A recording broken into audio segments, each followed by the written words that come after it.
제가 조금 전에 인터넷으로 검색을 해서 세계 인구가 몇 명이나 될까 이렇게 확인해 봤더니 실시간으로 세계 인구가 조사되는 프로그램이 있더라고요. 그래서 보니까 79억 7,500만 명입니다.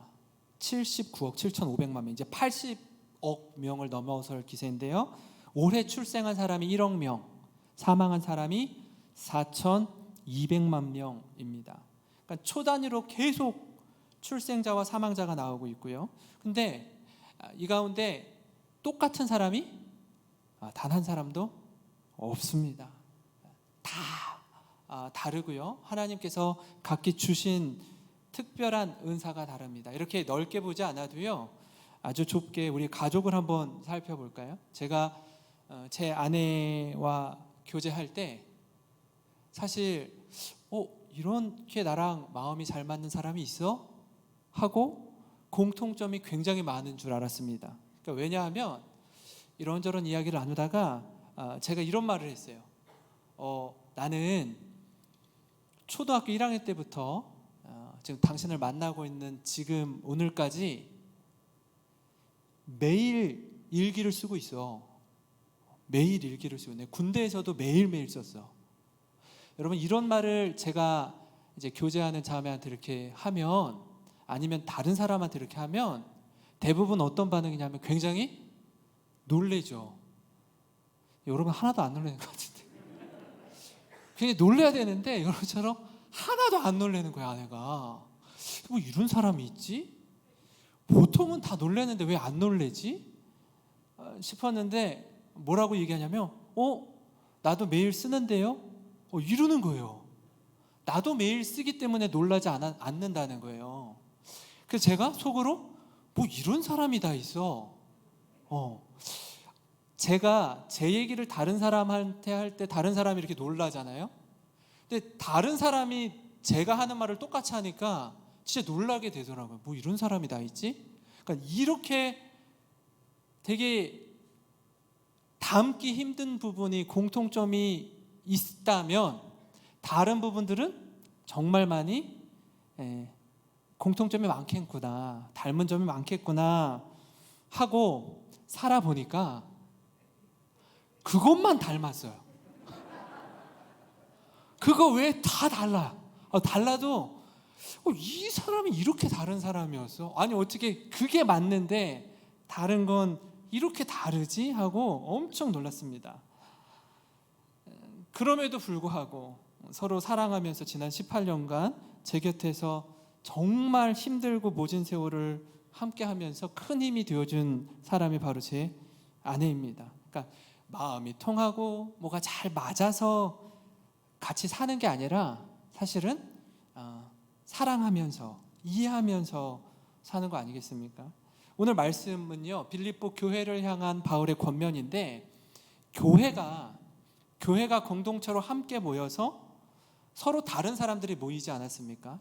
근데 서로 다름을 경험하면서 어떻게 받아들이고 이해해야 하는지 가르쳐 주는데요. 이 부분을 잠시 나누고 2학기 첫 다락방 모임을 시작하면 좋을 것 같습니다. 이 시간 교회를 향한 바울의 권면 두 가지를 함께 나누고자 하는데, 첫 번째 뭐냐면 영적 자가진단하기입니다. 영적 자가진단하기. 이게 무슨 말씀이냐면, 우리가 코로나를 지나면서 코로나 확진자가 폭발적으로 확산할 때 동선에 같이 있었던 사람들은 무조건 보건소에 가서 코로나 검사를 받아야 됐습니다. 그죠? 그래서 저도 여러 번 코로나 검사를 받으러 보건소에 가십시오라는 문자가 오면 갔어요. 우리 교회 성도님들도 여러 차례 만난 경험이 있습니다. 여러분도 그러셨을 거예요. 근데 이 시간이 점점 길어지자 어떻게 하죠 이제? 코로나 자가 키트를 편의점에서 판매하니까 자신의 코로나 걸린 것 같으면 집에서 자가 진단을 먼저 하고 거기에서 판정이 나오면 병원에 가십시오라고 하게 됐죠. 그죠? 그러니까 자가 진단을 통해서 더 이상 코로나가 확산하지 않도록 어느 정도는 이제 조절할 수 있게 된 겁니다. 여전히 뭐 코로나와 우리가 함께 지내고 있고 이게 얼마나 앞으로 길어질지 모르겠습니다. 이와 같이 교회를 진단할 때 이 교회가 건강한 공동체인가, 그렇지 않은가에 대한 영적 자가 진단을 할 수 있는데요. 오늘 말씀 1절입니다. 1절 말씀을 제가 현대인의 성경으로 한번 읽어드릴게요. 그리스도 안에서 여러분 서로 격려하고 있습니까? 그리스도의 사랑으로 서로 위로하며 성령으로 교제하고 있습니까? 그리고 서로 친절과 동정을 베풀고 있습니까? 여러분, 이 질문을 통해 우리의 영적 상태를 진단해 보는 겁니다. 여러분, 서로 격려하고 있습니까? 그리스도의 사랑으로 위로하며 성령 안에서 교제하고 있습니까? 서로 친절과 동정을 베풀고 있습니까? 여러분, 이런 경험을 교회에서 언제 할 수 있죠? 언제? 대그룹 예배를 통해서는 할 수가 없어요. 저희가 예배 드리고 그냥 밝게 눈인사하고 가면 끝이에요. 그렇게는 영적 자가진단을 할 수가 없습니다. 소그룹을 통해 가능합니다. 소그룹을 통해 말씀을 나누고 삶을 나누는 과정을 통해 서로 격려하고 사랑하며 위로할 수 있는 거예요. 근데 여기서 중요한 전제가 하나 있는데 그게 뭐냐면 바로 그리스도 안에서 한다라는 겁니다. 이게 왜 중요하냐면 연령도 다르고 환경도 다르고 배운 지식이 다른데 그 다른 사람들이 한데 어우러져서 다락방으로 모인다는 게 쉽지 않기 때문입니다. 여러분, 이 질문을 할 수 있어요. 왜 모여야 되죠?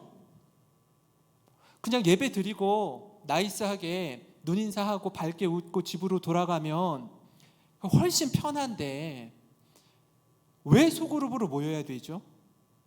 여기에 대한 답이 있어야 됩니다.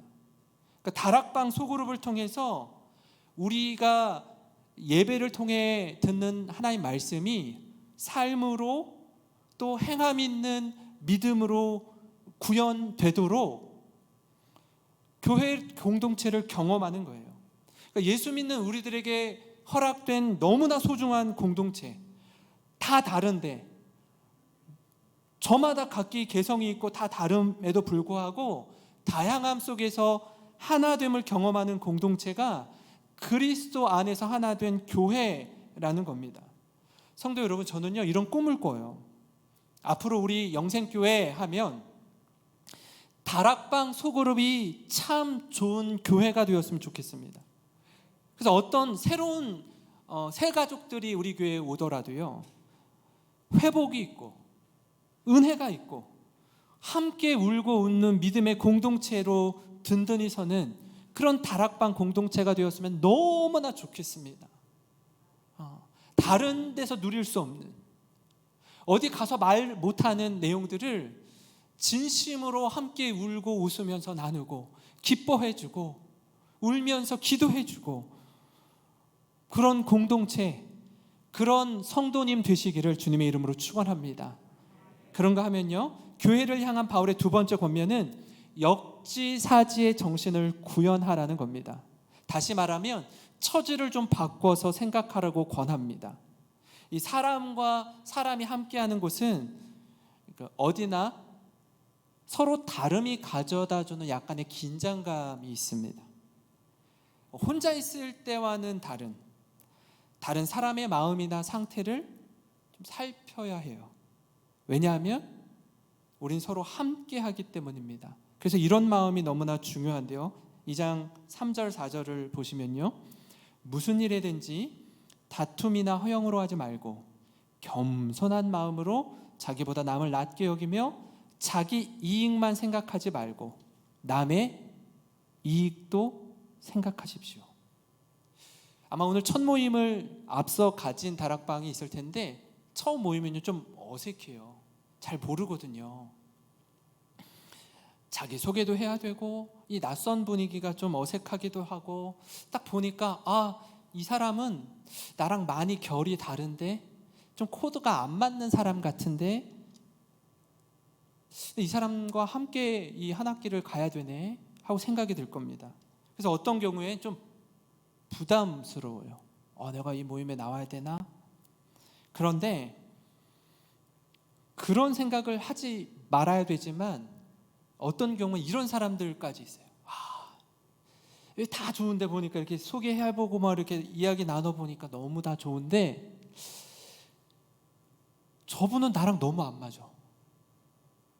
저분은 다음 주부터 좀 결석하셨으면 좋겠는데 우리 다락방 진짜 최고 다락방 될 것 같은데 하는 그 사람이 벌써 있을지 모르겠어요.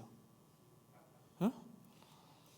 근데요, 지내보시면 아실 거예요. 그분이요 절대 안 빠져요. 절대 안 빠지고 악착같이 나오실 거예요. 그분은 그런 거 모르거든요. 모르고 나오실 거예요. 근데 아마 오늘 앞서 다락방 가셨는데 목사님 죄송하지만 저희 다락방은요 그런 분이 한 분도 안 계세요. 다 좋아요. 다 너무 좋아요. 그럴 때는 이 생각을 하셔야 돼요. 혹시 내가 그 사람이 아닌가? 다른 사람 저분이 안 나왔으면 좋겠는데 하는 사람이 내가 볼 땐 아무도 없어요. 내가 볼 땐 아무도 없는데 다른 사람이 나를 보고 저분이 좀 빠졌으면 좋겠는데 하는 사람일 수도 있다는 거예요. 그러니까 그만큼 다 다릅니다. 그래서 우리가 그리스도 안에서 하나님께서 우리에게 허락하신 이 다락방 소그룹을 통해 나와 다른 사람을 존중하고 이해하고 서로 사랑하라고 주신 최적의 공동체임을 깨닫는 거예요. 이 깨닫는 은혜가 필요합니다. 만약에 이럴 수 있어요. 목사님 저는요 이 다락방에 도저히 못 있겠어요. 다른 다락방으로 옮겨주시면 제가 갈게요.